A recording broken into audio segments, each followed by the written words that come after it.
রাত 3:30 এক কুড়িগ্রামের মহিলা আমাকে ফোন দিয়ে বলে, হ্যালো তুমি কে? সোহেল। আমি বললাম না, আমি একটা হুজুর মানুষ। কয় ঢং করো না, রাত চলে গেলে আফসোস করবা। ও কি তাহাজ্জুদ পড়ার জন্য ডাকতেছে? দাব একটা কিনছে, পাইপ লাগাছে 2টা, এমন কায়দায় চুম্বুক মারছে এক নিঃশ্বাসে পানি শেষ। মেয়ে আবার বলে আমি কম খাইছি, ছেলে বলে আর একটা লাগাচ্ছি। কথা কয় না কে? এই হলো জামানার অবস্থা। ওদেরকে জিজ্ঞাসা করার তোমরা কে স্বামী স্ত্রী? কয় না। কি? কলেজের বন্ধু বান্ধব। কথা কয় না কে? জামানা এরকম আছে না নাই?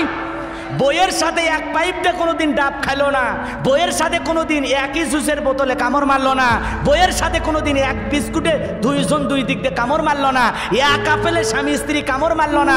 বান্ধবীর সাথে এই আমলগুলো করে। পৃথিবীতে কেউ স্থায়ী হয় না, হোক না সে নমরুদ কিবা ফিরাউন, কেউ ভাবে চিরকাল রয় না। জো বাইডেনও রবে না, পুতিনও একদিন রবে না, ভারতের দাদারাও রবে না। আর মুসা নবী আল্লাহর সাথে কথা বলে, মজা আছে না নাই? আহা, আমার আল্লাহর কুদরতি জবানের আওয়াজ না জানি কত সুন্দর। সুবহানাল্লাহ বলেন। তুমি কত সুন্দর, কি করে বোঝায়, কোন ভাষা পাই না খুঁজে তোমার তুলনা, তুমি নিজেই তুমি কত সুন্দর, কি করে বোঝায়। জোরে বলেন মারহাবা। এ ভাই শেষের দিকে যাচ্ছি, ফিরাউনক সুবে বাড়ি যাওয়া লাগবে। ফাইনাল খেলা পর্যন্ত না গেলে মজা পাবেন না। আসল জাকাত পর্যন্ত যাওয়ার দরকার আছে না? না, আর কয়েকটা মিনিট দেন, চলে আসছে। সামনের দিকে যাই বাজান গো আমার। এইবার আল্লাহ রাব্বুল আলামিন ডেকে বলে, মুসা রে, প্রশ্ন করলাম একটা, জবাব দাও যাবে একটা। কারণ কি? তোমার লাঠি দিয়ে তুমি ছাগলের জন্য পাতা পারো, ইত্যাদি ইত্যাদি অনেক কাজ করে, বুঝতে পারলাম। এইবার আমি আল্লাহ কি বলি তুমি এইটা হনো। আল্লাহ একবার বলে, আমি আল্লাহ কি বলি এইটা তুমি শোনো। এরপরে আল্লাহ রাব্বুল আলামিন বলেন, ক্বালাল কিহা ইয়া মুসা। আমার আল্লাহ ডেকে বলে, মুসা তোমার হাতের লাঠিটা তুমি এইবার নিক্ষেপ করো। ফাআলকাহা ফাইযা হিয়া হাইয়াতুন তাসা। হাতের লাঠিটা নিক্ষেপ করা মাত্র হয়ে গেল বিশাল বড় একটা সাপ। মুসা নবী বলে, বাপরে বাপ, এ যে সাপের সাপ, আমার বংশ করে দিবে সাপ। এই কথা বলে জোরে মারছে লাভ। মুসা নবী যখন সাপের ভয়ে দৌড়াইতেছে, আমার আল্লাহ ডেকে বলে, মুসা থাম, দৌড়াও কেন? কয় আল্লাহ গো, লাঠি ফেলাইছি, যে বড় সাপ হইছে, ডরে দৌড়াইতেছে। আমার বাপ দাদা 14 গোষ্ঠী এত বড় সাপ দেখে নাই। আমার আল্লাহ ডেকে বলে, মুসা ভয় পাওয়ার কোনো কারণ নাই। ক্বালা খুযহা ওয়ালা তাখাফ সানুঈদুহা সিরাতাহাল উলা। আমার আল্লাহ ডেকে বলে, মুসা ভয় পাওয়ার কোনো কারণ নাই, তুমি ভয় করো না। তুমি যে লাঠি ফেলাইছো, সাপ হয়েছে, আবারও সেই সাপের দিকে হাত বাড়াও, আমি আল্লাহ তাআলা পূর্বের মতো লাঠি বানায় দিব। বলুন সুবহানাল্লাহ। এইবার মুসা নবী ভয়ে ভয়ে ভয়ে ভয়ে ভয়ে ভয়ে যখন সাপটা ধরতে গেছেন, সাপের লেজে এরকম হাত দেওয়া মাত্র আবার কি হয়ে গেছে? এইটার নাম কি বলেন তো? কথা কন, সুবহানাল্লাহ বলেন। এইটার নাম হলো মুজিজা। বলেন আল্লাহু আকবার। লাঠি ফেলালে সাপ হয়, আল্লাহ তাআলা মুজিজা দান করলেন। এরপরে আমার আল্লাহ বলেন, ওয়াদহুম ইয়াদাকা ইলা জানাহিকা তাখরুজ বাইদা মিন গায়রি সুইন আয়াতান উখরা লিনুরিয়াকা মিন আয়াতিনাল কুবরা। আমার আল্লাহ ডেকে বলে, মুসা রে, তোমার ডান হাতটা বগলের নিচে ঢুকাও, ওখান থেকে বের করো, কোনো দোষ ছাড়াই আমি আল্লাহ তাআলা ধবধবে উজ্জ্বল সাদা চমৎকার দেখাবো। এই যে কুদরতের 2টা নিদর্শন দান করলাম, এই যে 2টা মুজিজা তোমাকে দান করলাম, একটা হলো লাঠি ফেলালে সাপ হয়, আর একটা বগলের নিচে থেকে হাত বের করলে ধবধবে উজ্জ্বল সাদা চমৎকার দেখায়, লাইটিং হয়, আলোকিত হয়। সুবহানাল্লাহ বলেন।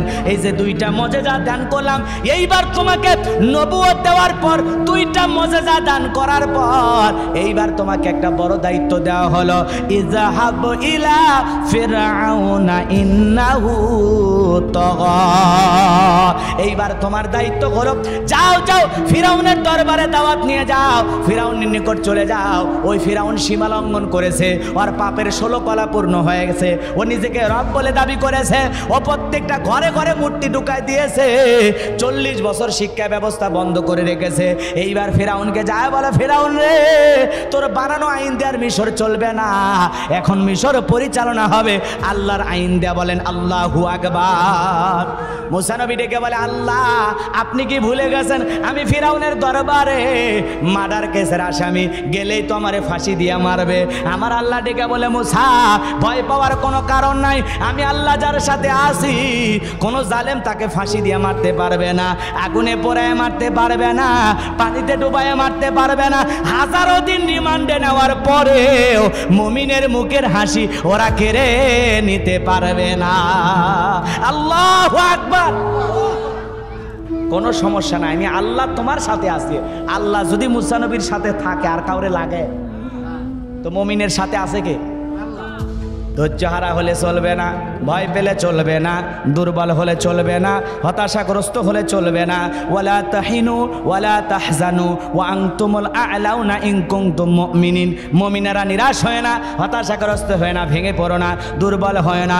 ঈমানের দাবিতে যদি তোমরা মুমিন হও, ওয়া কানা হাক্কান আলাইনা নাসরুল মুমিনিন, মুমিনদের জন্য সাহায্য করা আমি আল্লাহর ওয়াজিব হয়ে যায়। বলুন সুবহানাল্লাহ। সেই মুমিন হয়ে টিকে থাকতে রাজি আছি তো ইনশাআল্লাহ।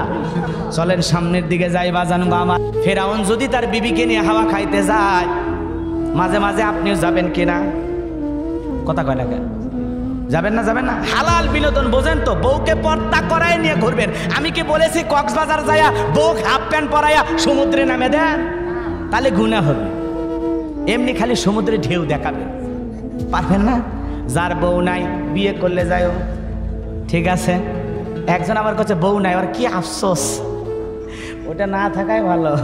যারা আছে তারা টের পাইতেছে, কথা কোন ঠিক কিনা? এ বাজার লম্বা হবে, আমি লম্বা করব না। বিবি কিনা মাঝে মাঝে বিনোদন করবেন, হাসি খুশি রাখার চেষ্টা করবেন। বিবির সাথে হেসে কথা বলাও ইবাদত। সুবহানাল্লাহ বলেন। কথা কয় না কা? কোন স্বামী যদি তার প্রিয়তমা স্ত্রীকে খুশি করার জন্য এক লোকমা খাবার মুখের মধ্যে তুলে দেয়, সদকা করলে যে সব পাওয়া যায়, বিবিকে এক লোকমা খাবার মুখে তুলে খাওয়াইলে সেই সব পাওয়া যাবে। বলেন সুবহানাল্লাহ। কিন্তু জীবনে কোনোদিন বউরে তুলে খাওয়াইলো না, সাত মাথার ফুচকার দোকানে বৈশা বান্ধবী তুলে খাওয়ায়, এরকম হাইব্রিড শয়তান আছে না নাই?